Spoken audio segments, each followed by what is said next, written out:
You do not wake to a bell, not yet. The bell is for those who sleep in feather beds, for those whose day begins after yours is already half lived. You wake to the sound of nothing because even silence has a sound when it's this early. The stone floor beneath you is cold, always cold. Your feet find it like they always do, bare and numb. No slippers, no rugs, just the rough chill of another medieval morning. The ceiling above you creaks softly, swollen with damp. You listen to the wood breathe. It's still dark, but your hands move with memory, feeling for your apron, folding the edges, tying it without a thought. The air smells of old soap and wet hay. There is no candle yet. You've learned to move by the echo of your own steps and the shape of familiar corners. Somewhere in the manor, upstairs, someone is still dreaming. Someone will ring. Someone will call. But not yet. First, you must stir the ashes.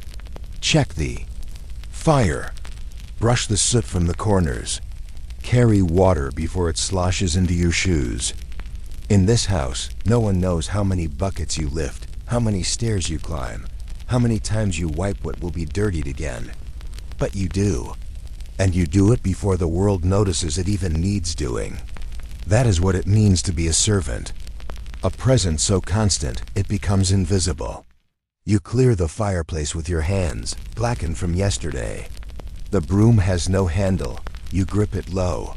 Your breath curls in the air.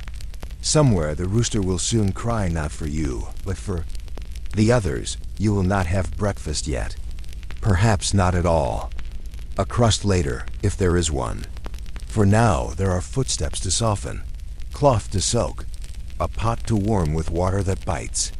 You know which door creaks, which stair shivers. You know who complains about the basin being too cold, and who likes the window left slightly open. Their routines are your clock. Their comfort is your burden.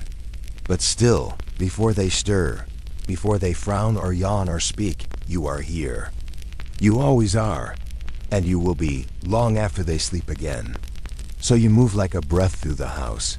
Quiet, careful, almost forgotten, but never still. You are the first to rise and the last to rest. Not for glory, not for thanks. Just because that is how the day begins for someone like you. You don't speak, you don't yawn, you simply move. Long before the first voices stir upstairs, before anyone dreams of warmth, you are already walking down the corridor with a wooden bucket in your hands. It creaks, just slightly, the way it always has. The iron band around it is loose. The water inside is heavy, freezing, and sloshes against the rim in a quiet warning. You try not to spill. Your hands are red, already raw from cold, rough from soap. The stone beneath your feet is colder than yesterday. You notice that. You always notice.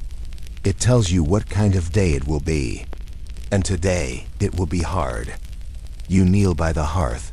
It is cold, black, silent. A good fire would still have some life in it. You hope. Your fingers move through the ash, searching for a glow. There, a breath of red, buried beneath gray dust. You feed it carefully. You've learned to do this without hurry, without hope, just skill. A curl of smoke, a flicker. Then light, dim and orange, like memory. You lean over it and feel the faintest warmth against your face. It isn't enough to warm your fingers, but it's a beginning.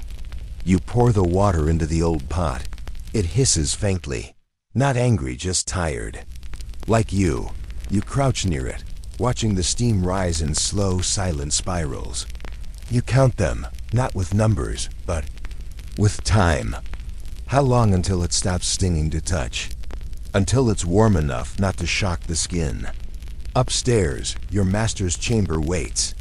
Soon, the bell will ring, and you will walk in holding that basin, that cloth, that half-melted soap, pretending. It was effortless. But here, in this moment, there's only cold. The pot is old. The fire licks unevenly. You shift the wood with the poker twice left, once right. A habit, not a rule. Your breath makes clouds as you lean in to test the water again. Warmer, not ready. You use your apron to wipe your hands, then realize they're just as wet afterward. You hear a creak above. Someone has turned, a dream breaking. You hurry, but silently. You've dropped the bowl once, long ago. You still remember the echo it made. The way no one looked at you, but everyone noticed. Now you grip with both hands. You whisper to the bowl, "Not today. Please, not today." The cloth is folded, twice over. The soap is scraped of ash. The basin sits in the center of the tray like something sacred.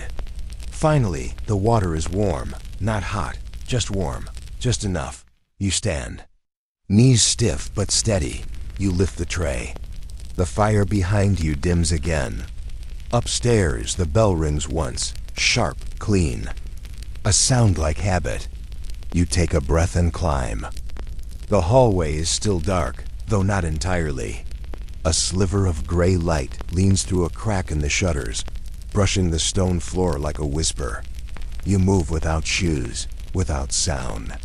The broom in your hand is made of straw, uneven and brittle, bound together by a fraying cord. It doesn't sweep so much as coax dust into quiet corners. You do not rush. Rushing makes noise. Rushing draws questions, and no one should notice you not yet. Not ever, if you can help it. You begin at the far end of the hall, where the wind always pushes in at night. Leaves have gathered there again, brittle and brown, carried in by careless. Boots are open doors. Your fingers brush them into your apron. You don't mind. You've done this before, hundreds of times. The stone beneath you is cracked in some places. You know which ones catch the broom, which ones snag your hem, which ones creak if stepped on just so. You step around them. Always have. The air smells of yesterday's ash, of damp linen and old wax. A single candle flickers on the shelf, though you didn't light it. Perhaps the night servant forgot it. You leave it be. Its tiny flame feels too loud in the silence. With every stroke of the broom, the straw whispers across the floor faint, like a forgotten lullaby. You sweep under the bench where no one sits, beneath the stair where dust always settles, behind the column where spider webs bloom. No one will see these places. No one will know, but you do, and still you clean them. Because that's what's expected. Not spoken, not listed, just expected. The fireplace still holds yesterday's smoke. The soot has drifted, marking the floor in soft gray arcs. You bend, damp cloth in hand, and wipe it away. The stone cools your palms. Your knees ache against it. Somewhere upstairs, a door shifts. Someone is turning. You pause, hand in midair, listening. Then move again, slower now. The bucket you carry makes no splash. You've learned to pour water with the angle of your wrist, not your arm. The mop is heavy but doesn't complain, like you. The cold settles on your shoulders. Still, you continue. A spoon lies forgotten near the hearth. You pick it up, tuck it in your pocket. You'll return it later, without a word. The table legs are sticky. You scrub them. The corners of the shelves hide breadcrumbs from last night. You sweep them into your palm. A cracked plate is out of place. You slide it silently back into line. Nothing you do is seen, but everything you do is needed. The hallway begins to shift in color, gray to blue, blue to gold. Morning has arrived, but not loudly. Just enough light to show your work. Not enough to celebrate it. You look over your shoulder. Everything is still. Everything is clean. The broom rests against the door. Your hands are red. Your knees are damp. Your breath is steady. And when the bell finally rings for the first meal of the day, no one wonders why the house feels warm, ordered, soft beneath their feet. No one thinks to ask who swept the ashes, who wiped the soot, who made the air smell like quiet instead of sleep. But that's all right. You already know the answer. And that's enough. You take the stairs one by one, careful not to slip. The stone is damp here, always is. It sweats even in winter. Your feet know where to step where the moss is thinnest, where the cracks are still shallow enough to cross. The cellar waits below, not in darkness, but in a kind of breathless gray. The kind of light that feels like silence.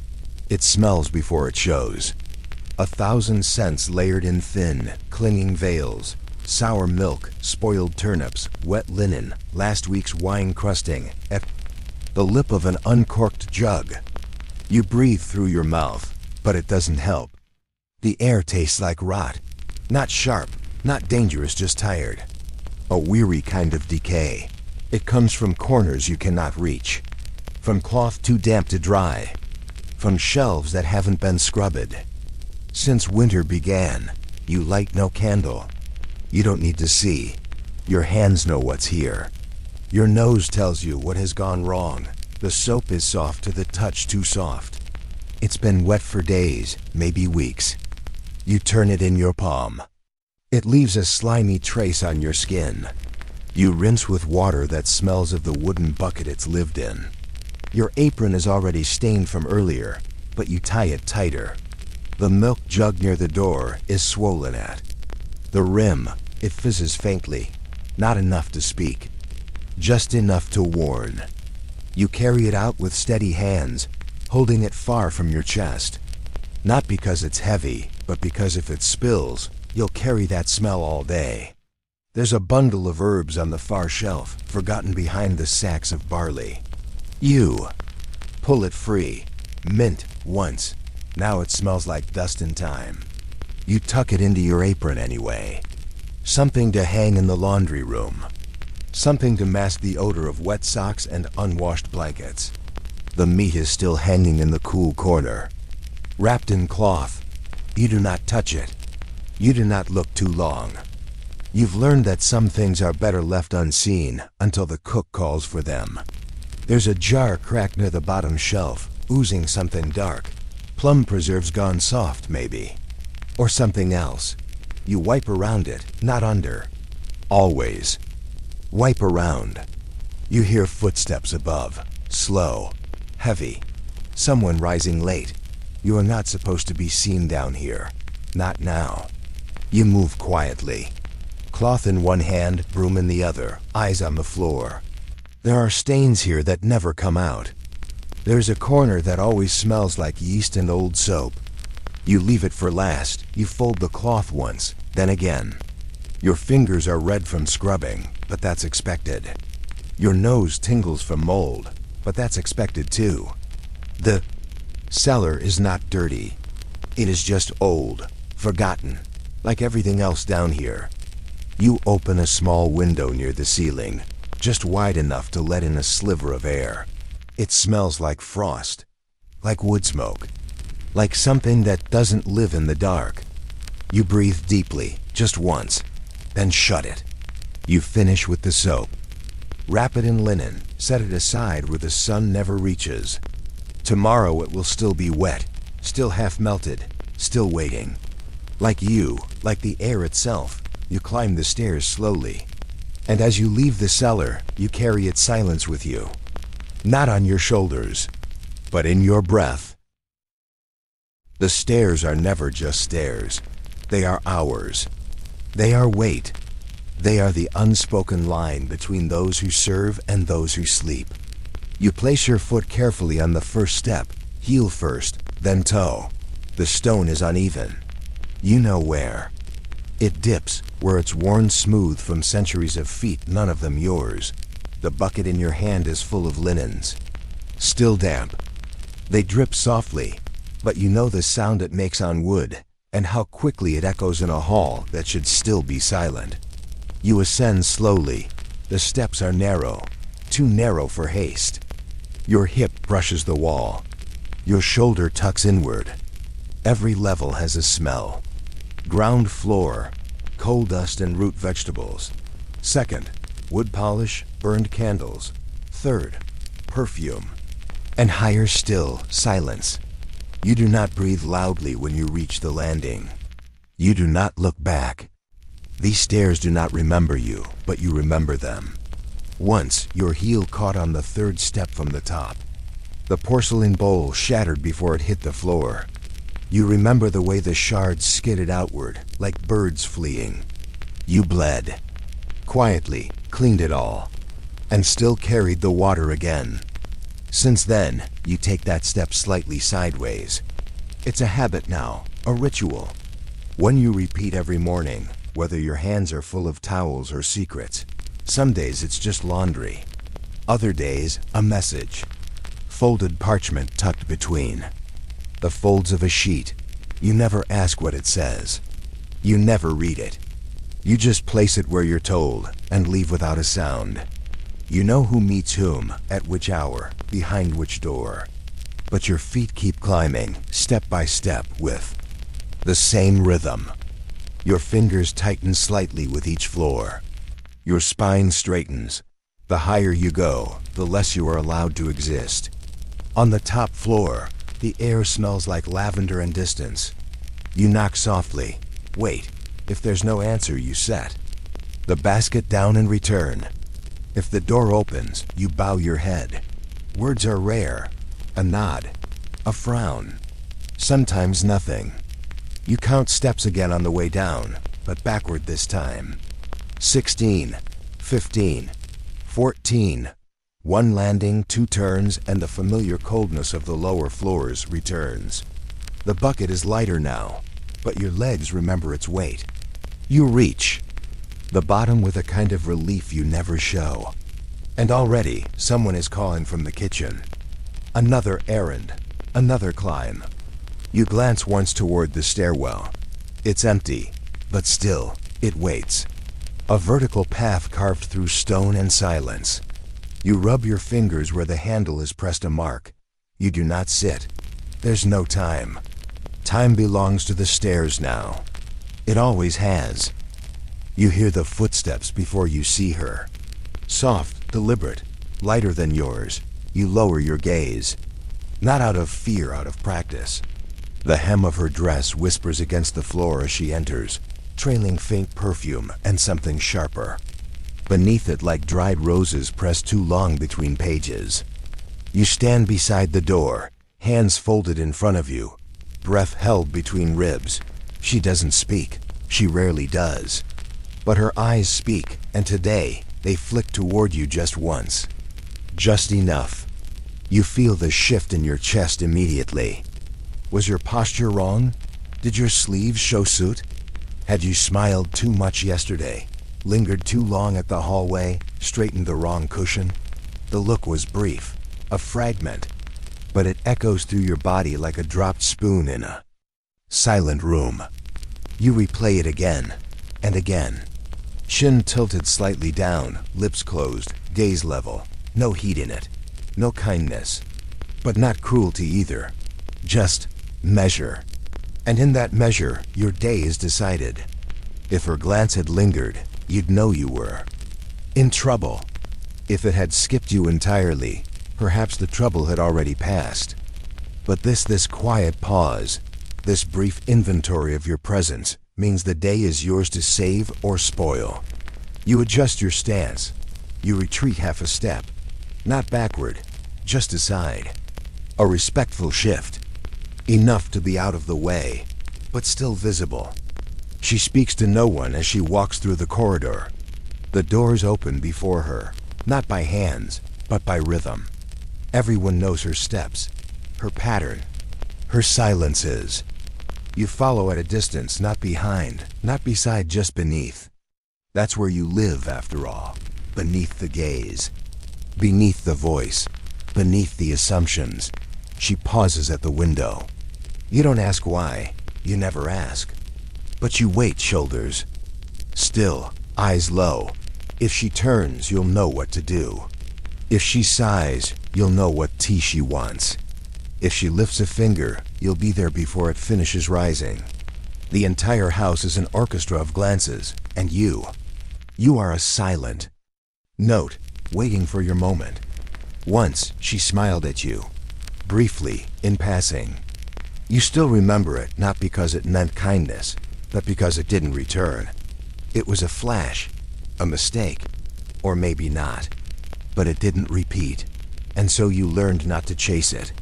Today's look was not a smile, it was a scan. Like sunlight. Through a curtain, catching dust in midair, you were the dust.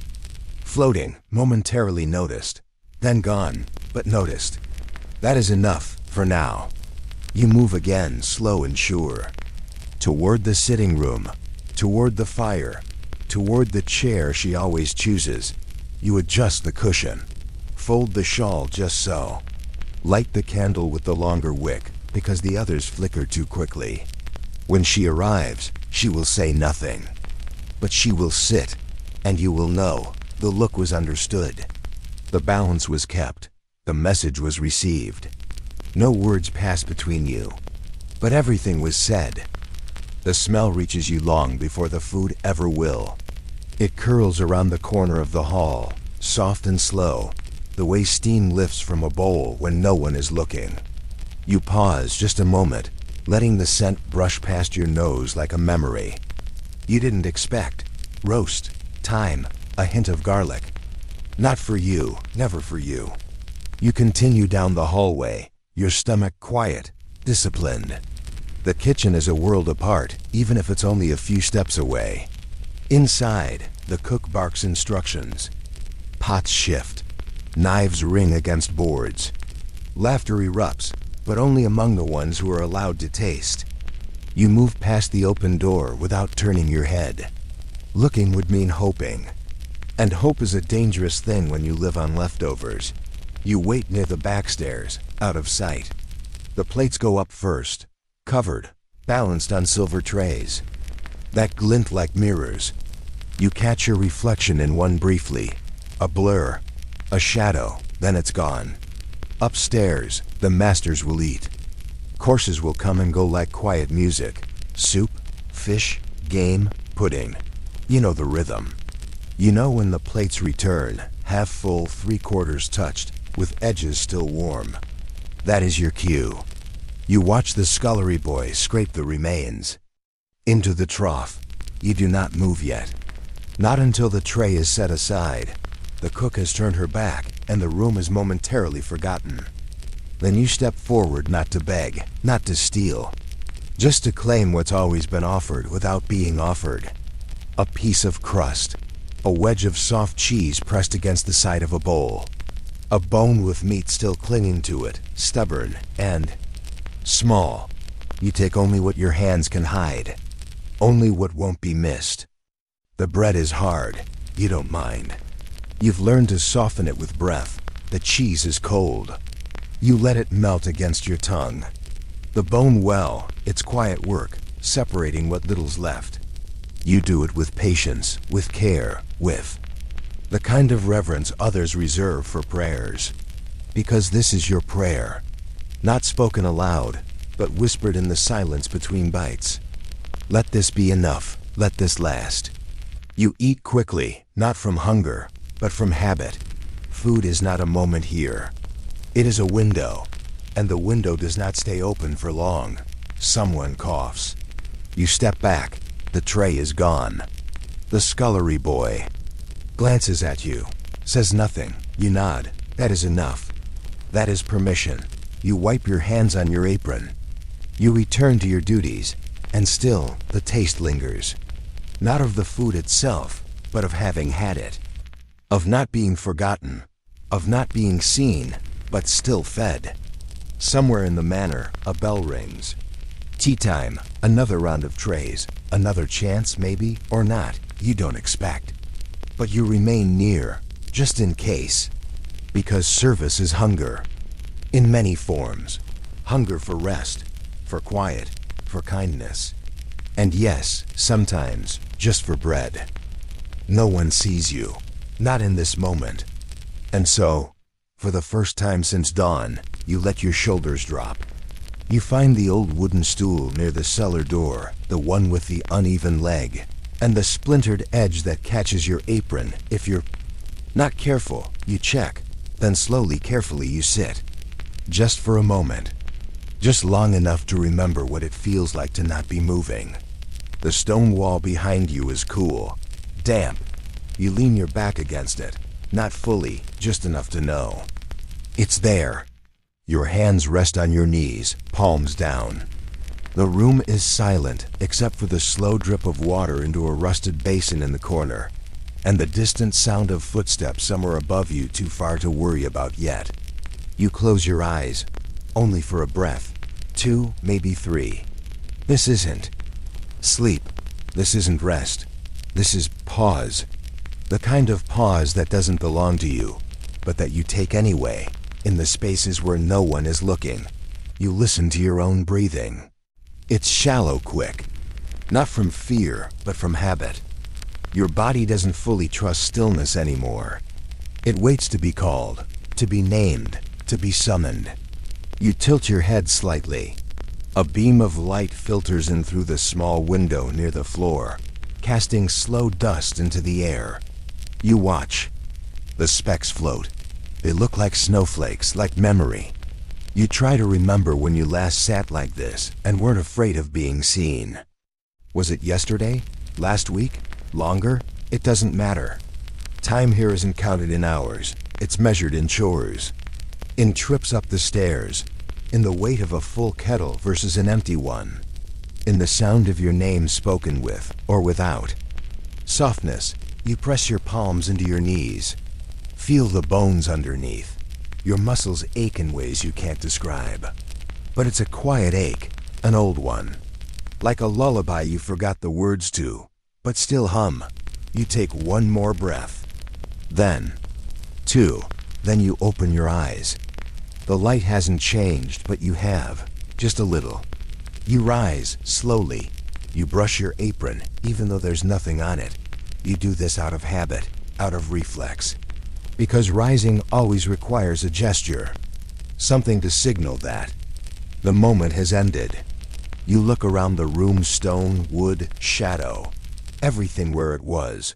You were barely gone, and yet, you feel like you were somewhere else. Somewhere still. Somewhere yours. The footsteps grow louder now. Someone's coming. You pick up the cloth. You lift the tray. You check the basin. You become useful again. Present.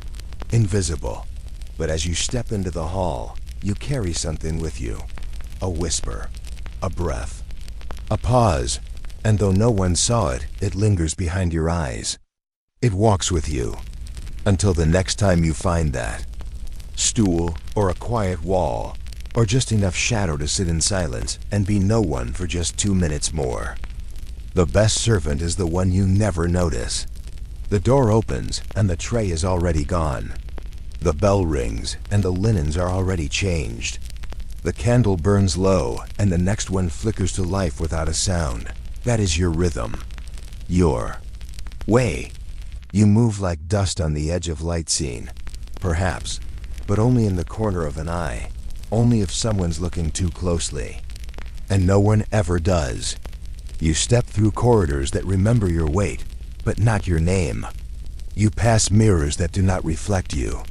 You are a breath that never exhales, a hand that lifts without asking, a silence that speaks in gestures. At sunrise, your work begins. At sunset, it continues. There is no applause, no nod, no whisper of thanks. But you know every creak in the floor, every hinge that groans just before it gives. You know which steps to skip, which shadows to use. You enter the dining room as a cough is cleared. You disappear before the soup is stirred. You place the spoon where it always was, where it always will be, and no one ever wonders how it got there. That is your power, to not be missed, to not interrupt, to complete a room, a ritual, a routine without presence, without praise.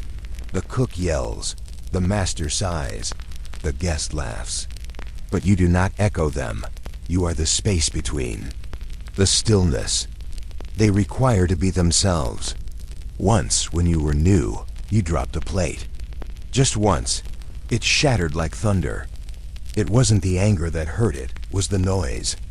It made you real. It made you visible. And that, more than punishment, was the lesson. So you learned to fold. to shrink, to press your footsteps into nothing, to pull your sleeves high and your chin low. Now when you enter a room, the air does not change. No one stops speaking. No one looks up. You are not the interruption. You are the glue.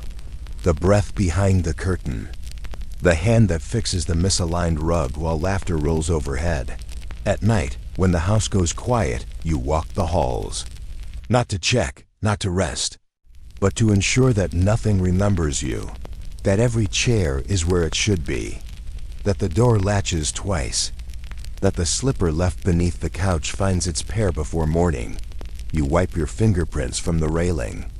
Not because of dirt, but because even those feel like too much. When the others sleep, you close your eyes standing. Just for a moment. Just to remind yourself you still have them. You've memorized the chandeliers from underneath. The way they sway slightly in the draft. You've learned the cracks in the walls and the way light filters through them at dawn. No one will ask you about these things. But you know them anyway, because someone must. You are not thanked, but you are necessary. And necessity wears no name. If you do your job well, the day will pass without anyone saying yours. If you are perfect, they will not remember whether you were even there. And that strangely, quietly is a kind of perfection you've come to understand. Because in this house, to serve is not to be seen. It is to disappear with grace, to fade like steam, to become at last a shadow that even the sun cannot catch. When the house is finally quiet, truly quiet, not just the kind of quiet between voices, but the kind that settles into the wood and softens the stone, you are still awake. Everyone else has retreated into dreams. Upstairs, the curtains are drawn, and the only light left burns behind closed doors. The laughter is gone, the scolding has faded. Even the fire no longer crackles. But you are not done. Not yet. You carry the last bucket half full, lukewarm, with a faint scent of soap that clings to your wrists. You empty it into the drain behind the stable, where the water disappears into the earth like a secret. You do not shiver, though the air has cooled. Your skin has grown used to the shift between warmth and shadow. You wipe your hands on your apron, not to dry them, but to remember where they end. Then you walk back through the hallway one last time, your steps slow, deliberate, almost rehearsed. The floor creaks in familiar places. You step around them, even though no one could hear you now. Habit is stronger than need. You pass the mirror. You do not look. You never do at this hour. The person reflected there would be tired, worn, thinner than she should be. She would have soap on her knuckles and a faint mark where the pail rested against her arm. She would be you. But this moment is not for seeing. It is for vanishing. You reach the kitchen and dim the lamp. The flame resists for a second, then goes dark, leaving a warm afterglow in your vision. You wait for it to fade. The table is bare now, wiped clean. Crumbs swept away. Chairs pushed in. No one will think about this when they eat again tomorrow. No one will wonder who made the table. Ready, but that is the point. That is the measure of the work, not to be noticed, but to be felt in its absence. You check the windows, latch them. You run your hand along the shelf, counting the spoons by touch. You close the pantry door softly so the latch doesn't click. You do not hurry. There is no clock to beat. Only the ticking of your own breath. Finally, you kneel by the hearth. Not to stoke it, not to warm yourself, just to listen. Just to mark the end of the day with silence. The embers whisper their last goodbyes. You press your palms together, not in prayer, but in stillness. The soot stains your skin. It always does. You rise. You stretch your fingers once, then twice, feeling the ache settle into your bones. The kind of ache that won't wake you in the night because it's been part of you for so long. As you reach the back room, the one no one enters, but you touch the doorframe. Not for luck, for memory. To remind yourself you passed through, to mark the day as complete. And then, at last, you sit. Not to rest, not truly, but to stop. To close your eyes without counting. To let the hush inside your chest grow larger than the noise the day left behind. Your hands still smell faintly of lemon, of iron, of earth. And the stains? They'll fade by morning. Or they won't. No one will notice either way. And that, too, is part of the work. You do not clean yourself for them. You clean yourself for sleep. Because sleep, for someone like you, is not escape, it's surrender. The final gesture of the day. The last thing no one sees. And you do it all without applause, without thanks. Just the way you've always done. Just the way the silence taught you. As you listen to this, let us know where you're watching from and what time it is where you are. Somewhere, perhaps the moon is high. Somewhere, maybe, the sky is already blushing with morning. But wherever you are, thank you for sharing this quiet space with us. And now, the last part of the day. When you finally lie down, there is no feather pillow waiting. No soft linen sheets. Only a wool blanket that smells faintly of smoke and dust, heavy like the thoughts you haven't had time to think. You shift beneath it, adjusting not for comfort, but for habit. The mattress creaks beneath your weight. The wall beside your cot is cold. The ceiling above you is black, no candle, no glow, just the still deep darkness that asks nothing and answers nothing. Your body aches in familiar ways, in your shoulders, in your knees, in the tips of your fingers where the water never quite dried. You stretch your legs just slightly and feel the tug of the day behind you.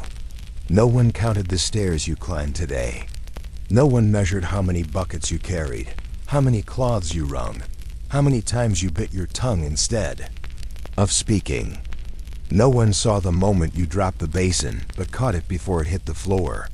No one noticed the way your hands shook when the tray nearly slipped. There was no witness to the small mercy of someone leaving a crust of bread where you could reach it. These things happened. They lived. They mattered. And only you know. The house is asleep. The master dreams of debts or dinners. The lady stirs, mumbling something in her sleep. The fire has gone out. The cat curls beside the ash. But you remember. Not everything. Not in full, but enough. Enough to say, even just to yourself, I was there. I made this day whole. I filled in the spaces no one sees. I kept the place from falling apart. And maybe, just maybe, tomorrow I will do it again. There is no glory in this. No reward. No gold pressed into your palm. But there is dignity. In the quiet, in the knowing. In the long exhale as your eyes begin to close. You hear the soft wind beyond the shutter. A dog barking far away. The echo of someone else's day ending. You are not alone. You are never alone in the silence, not truly. Because others have walked this floor. Others have held these thoughts. Others have lived whole lives in the space between duties. And now you drift. The weight of the blanket becomes the weight of sleep. The cold becomes stillness. The aches blur into dreams, and no one will ever know how much you gave. But you will, and that is enough. Thank you for staying with us tonight. If this quiet story made your night a little softer, please tap the like button. And if you'd like more sleepy journeys into forgotten corners of the past, consider subscribing. Until next time, rest well and sleep deeply.